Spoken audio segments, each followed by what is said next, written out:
Welcome. My name is Matthew Stone with Stone-Olafson, and welcome to the third phase of research findings from the Rose Foundation's and Stone-Olafson's work on Spotlight on Arts Audiences.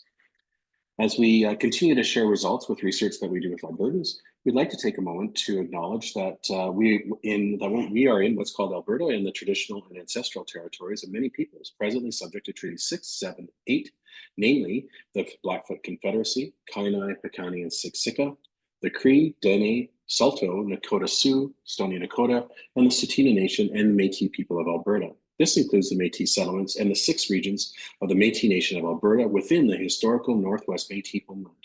We acknowledge the many First Nations, Métis, and Inuit who have lived in and cared for these lands for generations. We are grateful for the traditional knowledge keepers and elders who are still with us today and those who have gone before us. We make this acknowledgement as an act of reconciliation and gratitude to those whose territory we reside on or are visiting.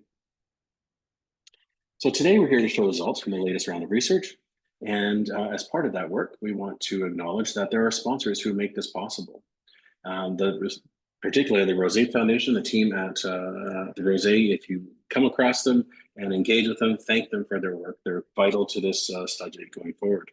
The same for the Edmonton Community Foundation, the Calgary Foundation, Edmonton Arts Council, Calgary Arts Development, and the Alberta Foundation for the Arts. These organizations are vital for the success of this work, and we really thank them for this work. They bring this forward in partnerships. Their generous support makes it possible so that you have custom data that is made in Alberta by Albertans for Alberta organizations.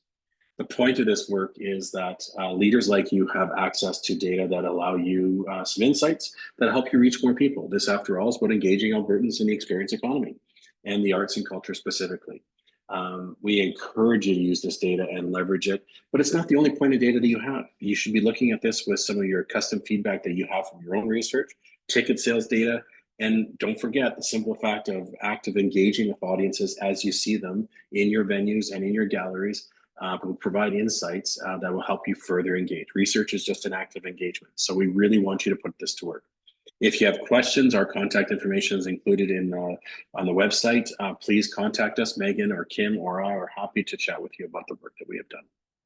Now, this phase of work is one of an ongoing phase, a series of 6 phases of work. This is the third, so we're halfway through it. And it represents surveys that were conducted in August. So we're trying to get this to you in a timely manner. This phase of work includes 1,160 surveys with Albertans. That includes 400 in Calgary, 400 in Edmonton, and 360 in regional Alberta. On the whole, this gives a really robust reliability rate of plus or minus 2.9%. Now, this is really, really important is that it's also a representative sample of arts-interested Albertans. What does that mean? Arts-interested Albertans are those who have at least some interest in arts and culture experiences. It's screened at the very beginning of a very simple question. It's a long-standing practice that we use. We're trying to eliminate the parts of the audience who are never going to engage, the people who could never conceivably be your audience. And that gives us more actionable insights. What we do know from ongoing studies is that arts-interested Albertans represent about 94% of the overall population. So very high. Albertans are always active in the experience economy, but particularly keen on arts and culture as well. So as we think about what we're learning this phase, but it's a good place to start as a reminder of where we've been so far. And in the first phase of work, you'll remember, if you've been following our work, that we have to remember that not all audiences engage in the same way. We do know that there are ways that people can engage by attending, by creating, by observing and listening and consuming arts content, or by supporting either with time or money as volunteers or donors. And the degree to which people do all of those different things helps us understand their level of engagement. Immersed audiences, as an example, are people who do all 4 of those things. Engaged people are people who are active and maybe not as enthusiastic, so they do 3 of those things. Passives are those who are only doing 2, sometimes 3, and infrequent are those who rarely engage. And besides their level of activity, they're also defined by their attitudes. And our immersed arts audiences are those who are very eager and very, very supportive.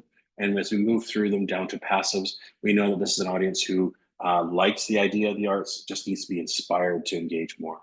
And so we know that the opportunity really lies for the organizations is not so much getting more from the immersed and the engaged, but maybe trying to get inspiring the passives to do some more as well. And that because they represent 51% of the overall population. Now, when we think about the experience economy, audiences really have 2 things that they can invest, and that's time and money. And when we know that they're spending, we're going to talk a little bit more about money in this phase, but we know the competition for their time is fierce. Audiences have only about 16 hours a week of free time to invest. And that includes that you're competing with things like fitness and any kind of learning that they might want to do. So this is a really competitive time. And while they're only investing so much time with the arts, we know that the audiences aspire to invest more, which tells us there's an opportunity for us to get more. And that matters because if you're an arts venue that you're trying to engage audiences and you're asking them to come from a faraway place, it might take them 45 minutes to get there and they invest an hour and a half with you and then they take 45 minutes to get home.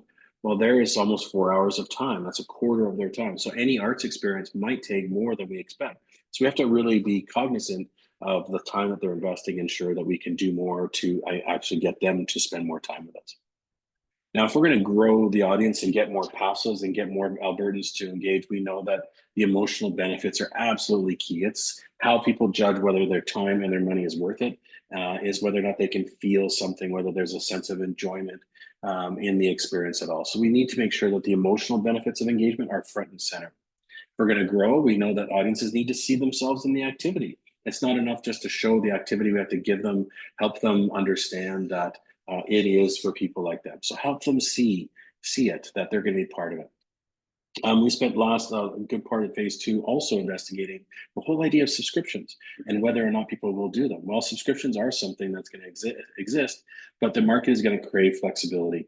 They want to be able to mix and match experiences, shows within it, the packages that allow them to pick spots, but also give them the opportunity to move things around. So consider ways that you can meet the expectations by providing choice, whether that's in the times that they can go, when they can redeem their investment, or the types of experiences they can participate in. The last thing most recently that we've been thinking about is a lot of philanthropic support from the previous waves.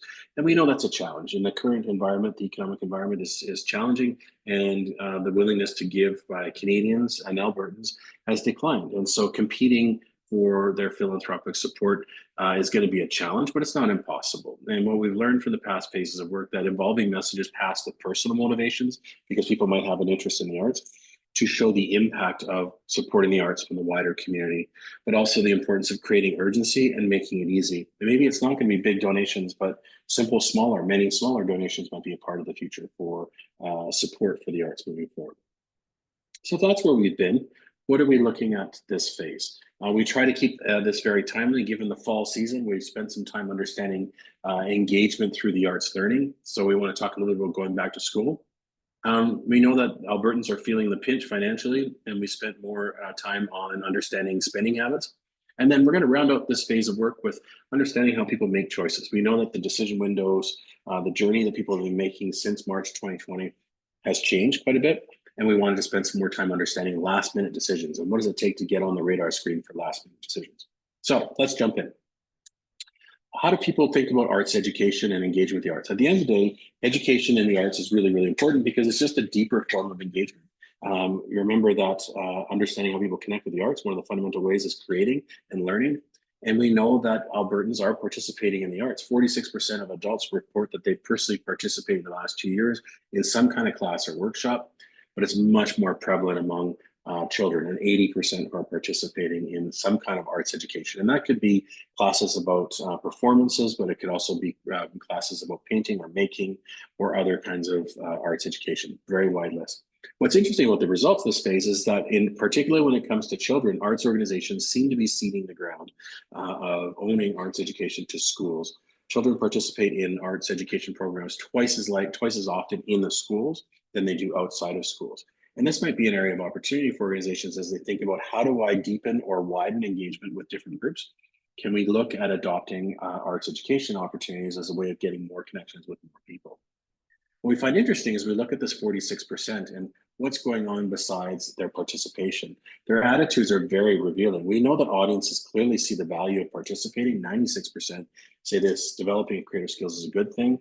Very high proportions also say it's important to connect with your creative side.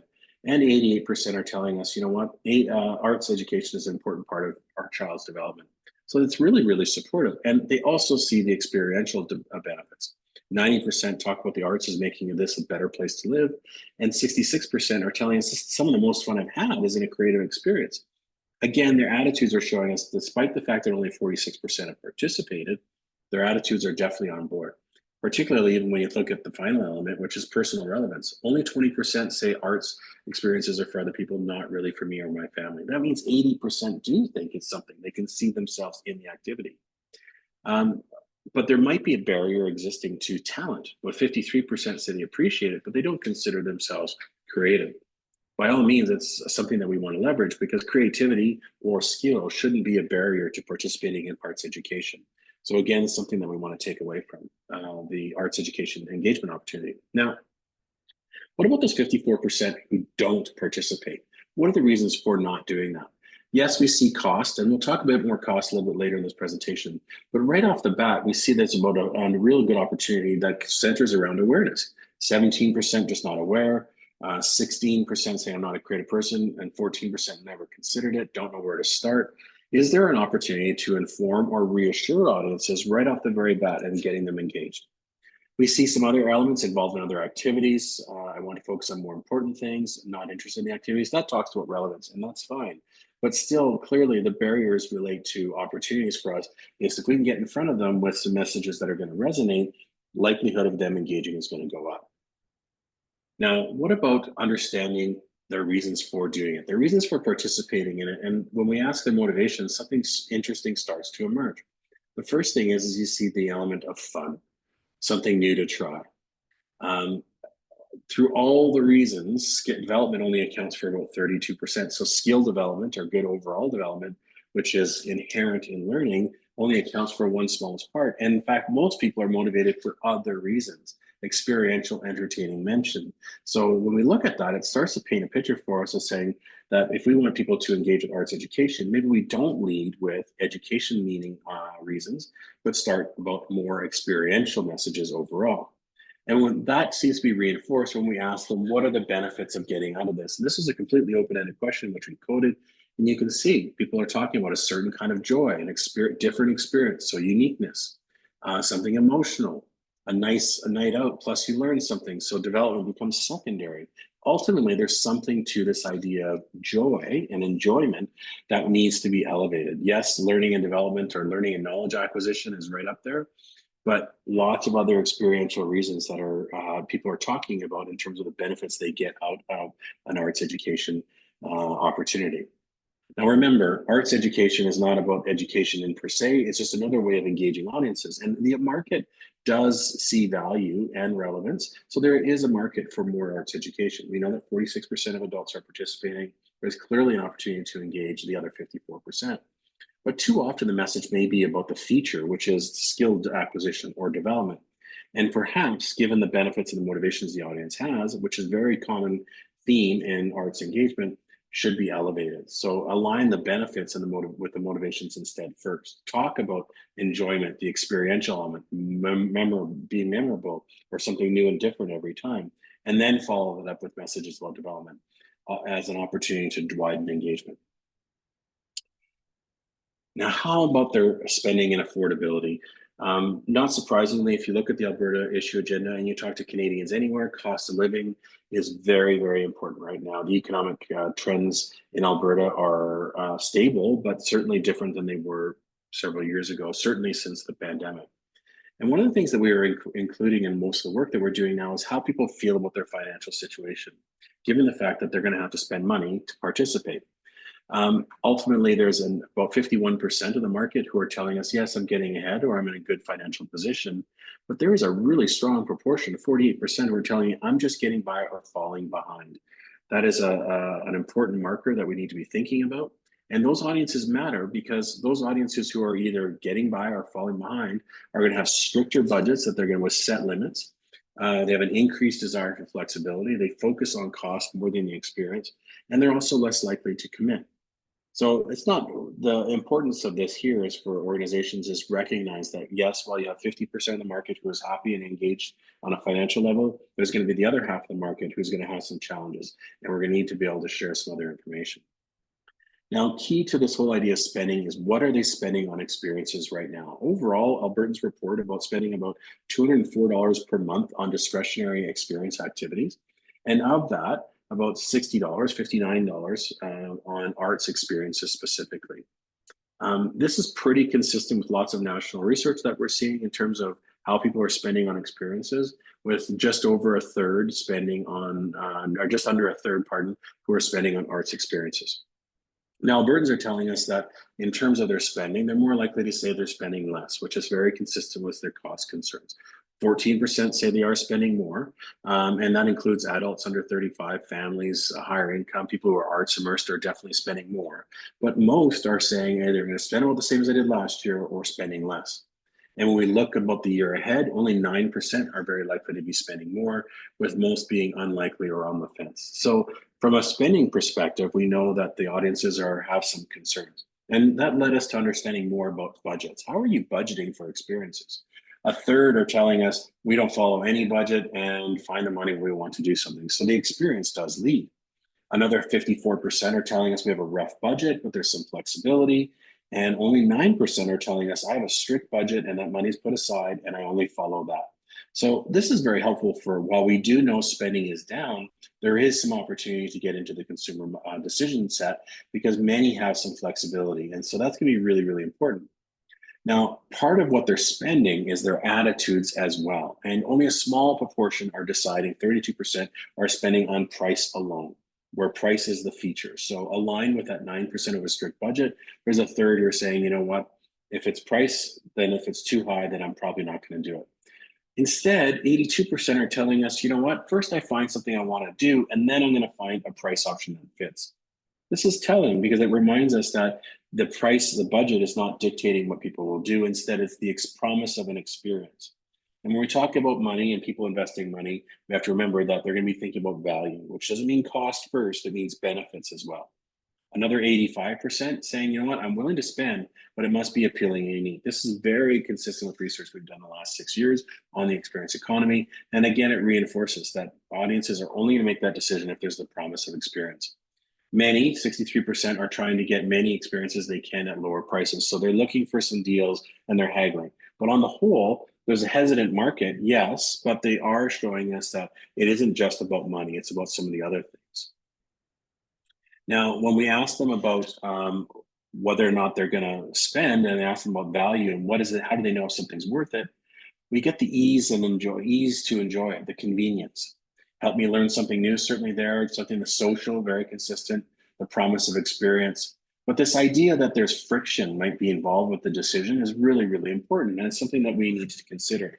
So while you're making the promise of an experience early on, helping them finalize the decision needs to be about making it easy. So remove any friction points at all. That's in order to drive their dollar decision. Now we ask them directly, how do you know if something is worth the time and money?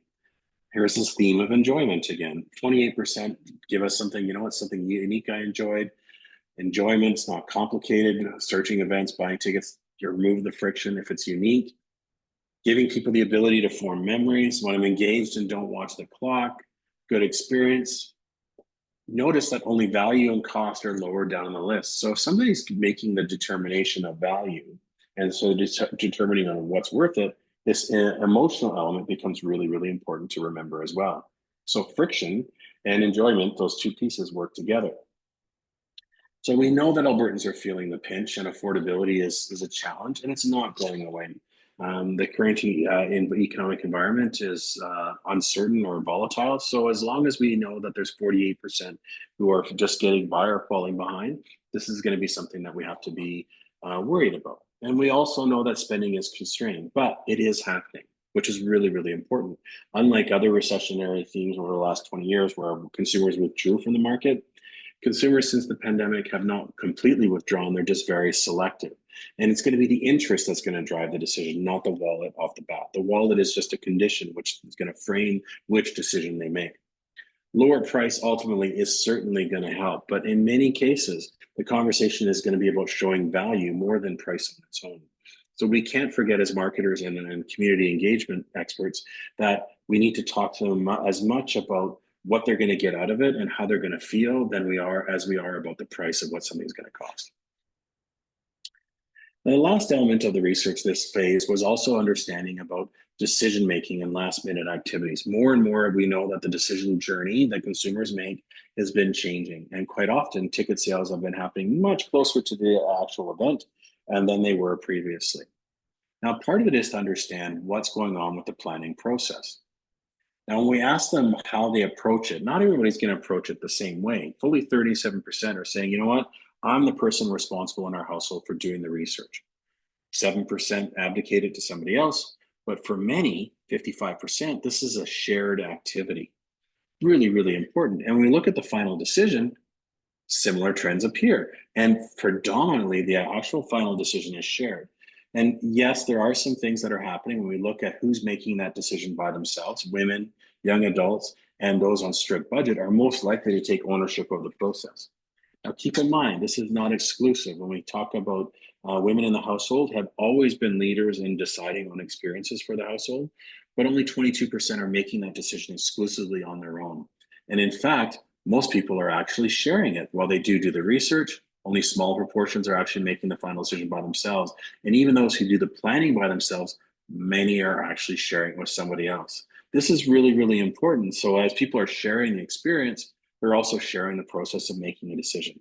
So we're going to have to think about how we get them to be making that decision and show them the benefits are also shared early in the process.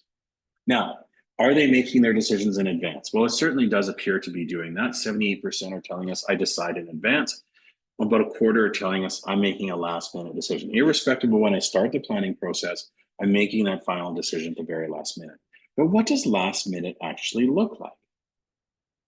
For about 20%, 19% of Albertans, it's going to be about 1 hour before the experience or immediately at the time. The bulk are looking at about 1 day before as last minute, 35%. And then we see a large proportions about 1 week or more than 1 week ahead of time. So last minute decision may not be that last minute. What's interesting as well is that as people age, the idea of what is last minute or what is impulse looks different. For those over 55, 1 week before or more is a last minute decision. So you have to really think about your audience and saying, hey, okay, is my audience predominantly younger? My audience predominantly older? That gives you a little bit more understanding about when you might need to compel or switch from consideration to driving a last minute decision. Now, what are those things that are going to impact a last minute decision? Well, cost of the ticket is certainly one factor. 71% mentioned that as cost. But the one thing about cost is important to note is it's not the be all end all. In fact, only 0.8 of Albertans mentioned cost as the only reason to not consider an activity at the last minute. The other elements and look some recurring themes, some ideas about friction. The event is too hard or inconvenient to get to. It's too busy. The date or time don't work. The logistics, those are all about friction.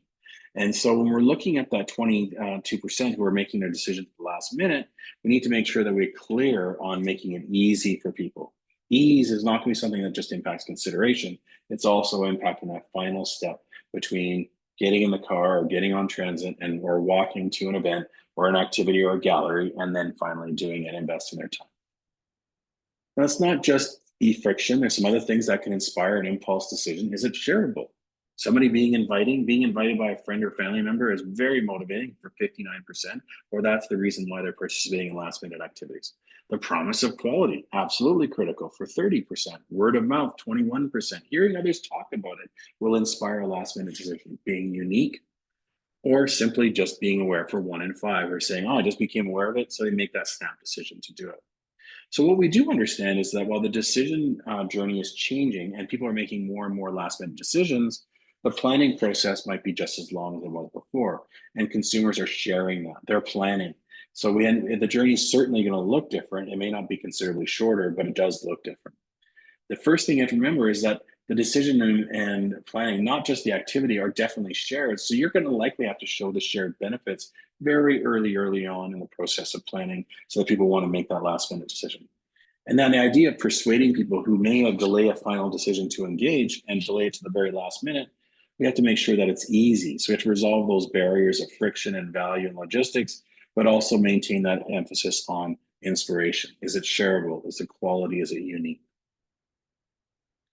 And what can you take away from this? Ultimately, a lot of what we're talking about is about shifting consumer behavior. If we're talking about broadening the reach that organizations have in the community, reaching more passives, How do we shift the consumer's behavior, particularly when it comes to those passive audiences?